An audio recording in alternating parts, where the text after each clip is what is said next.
Haleluya. Puji Tuhan, selamat pagi dan salam sejahtera di dalam kasih Tuhan kita Yesus Kristus. Pagi yang baik ini kita patut bersyukur kepada Tuhan karena kita boleh menikmati anugerah Tuhan, kasih dan kebaikan Tuhan di dalam hidup kita. Nah, pagi yang baik ini sebelum kita beraktivitas, mari kita menyediakan hati kita untuk bersama-sama mendengarkan firman Tuhan. Mari kita berdoa. Bapa di dalam surga, Bapa di dalam nama Tuhan kami Yesus Kristus, pagi ini kami mau bersama-sama mendengarkan firman-Mu. Berkati kami semua ya Tuhan. Dalam nama Tuhan kami Yesus Kristus kami berdoa. Haleluya. Amin. Puji Tuhan. Pagi hari ini tema firman Tuhan yang ingin saya sampaikan kepada kita sekalian, yaitu keuntungan orang berpengharapan. Sekali lagi tema firman Tuhan, keuntungan orang berpengharapan. Mari kita memperhatikan firman Tuhan di dalam Roma pasal yang kelima, ayat yang kelima. Roma pasal yang kelima, ayat yang kelima. Dan pengharapan tidak mengecewakan, karena kasih Allah telah dicurahkan di dalam hati kita oleh Roh Kudus yang telah dikaruniakan kepada kita. Bapak Ibu jemaat yang kekasih, sebagai orang-orang yang menerima pengharapan daripada Tuhan, kita patut bersyukur kepada Tuhan. Karena apa? Dikatakan bahwa pengharapan yang kita terima, pengharapan yang kita miliki adalah apa? Pengharapan yang tidak mengecewakan.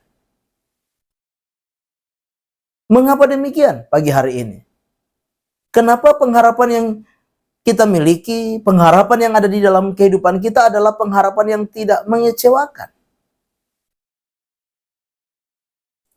Yang pertama, hal yang pertama yang kita bisa pelajari pagi hari ini, karena kita diberikan jalan masuk untuk menghampiri Tuhan. Di dalam ayat yang kedua dikatakan, oleh Dia kita juga beroleh jalan masuk oleh iman kepada kasih karunia ini. Di dalam kasih karunia ini kita berdiri dan kita bermegah dalam pengharapan akan menerima kemuliaan Allah. Nah, inilah keuntungan kita sebagai orang-orang percaya. Pengharapan kita adalah pengharapan yang tidak mengecewakan. Karena apa? Karena Tuhan membuka jalan bagi kita untuk datang menghampiri Dia. Tuhan memberi akses kepada kita untuk apa? Datang kepada Dia. Datang untuk apa? Senantiasa menerima kasih karunia daripada Allah.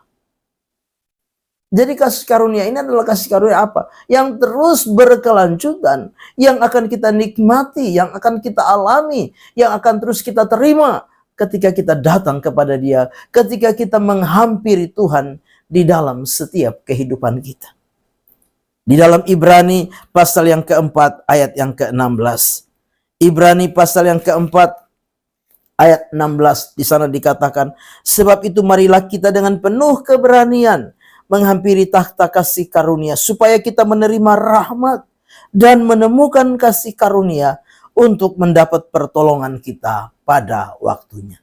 Jadi kita memperhatikan luar biasa jalan atau akses yang Tuhan beri kepada kita. Di dalamnya apa? Ketika kita datang menghampiri Tuhan dengan sebuah keberanian, karena kita diberikan anugerah, maka kita dapat melihat bahwa apa? Ketika kita menghampiri takhta kasih karunia ini, kita akan terus apa? Menerima kasih karunia. Kita akan menerima rahmat dan kasih karunia, bahkan menerima pertolongan kita pada waktunya.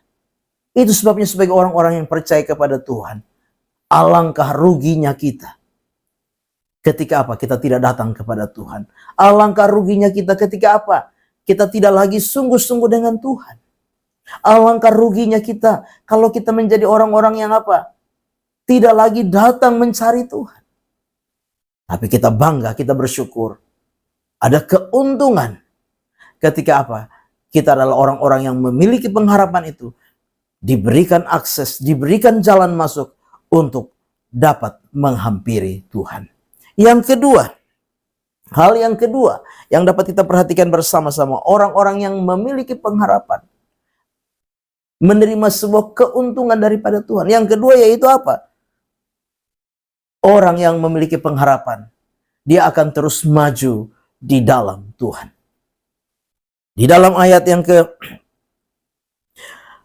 di sana dikatakan, dan bukan hanya itu saja, kita malah bermegah juga dalam kesengsaraan kita, karena kita tahu bahwa kesengsaraan itu menimbulkan ketekunan. Jadi Bapak Ibu jemaat yang kekasih, kita harus menyadari bahwa hidup ini pasti ada pergumulan yang akan kita hadapi. Hidup ini pasti ada beban. Hidup ini pasti ada tantangan. Hidup ini tidak lepas dari kesulitan, dari kesukaran. Bahkan apa? Penderitaan dan kesengsaraan. Tapi sebagai orang-orang yang memiliki pengharapan, firman Allah berkata bahwa apa? Masalah, pergumulan, kesengsaraan, kesulitan, itu apa? Membawa kita untuk semakin apa? Bertekun. Semakin maju, semakin setia. Karena hanya orang-orang yang setia, hanya orang-orang yang bertekun yang akan apa? Menerima kemuliaan dari Allah. Orang yang apa? Kecewa, putus asa, mundur apalagi, tidak akan menerima apa-apa dari Tuhan. Hanya orang-orang yang setia saja. Hanya orang-orang yang sungguh-sungguh saja. Hanya orang-orang yang bertekun saja yang akan menerima kemuliaan. Sebab itu sebagai anak-anak Tuhan, sebagai orang percaya, sekalipun hari ini kita sedang diperhadapkan dengan tantangan, sekalipun hari ini mungkin ada pergumulan, sekalipun hari ini mungkin begitu beban berat di dalam hidup ini, sekalipun hari ini mungkin kita sedang mengalami kondisi, situasi yang apa? Tidak menguntungkan secara lahiriah ini. Jangan membuat kita putus asa dan mundur. Jangan membuat kita apa? Tidak lagi setia, tidak lagi sungguh-sungguh. Kita akan rugi. Tapi kalau kita mau tetap setia, tetap bertekun, tetap maju, tetap sungguh-sungguh, maka kita akan menerima kemuliaan yang Tuhan janjikan, yang Tuhan sediakan buat saudara dan saya. Buat kita orang-orang yang percaya kepadanya. Amin. Mari kita berdoa. Bapa di dalam surga, terima kasih. Firman Tuhan sudah kami dengar, biarlah firman itu jadi rema, jadi berkat, jadi kekuatan di dalam setiap kehidupan kami.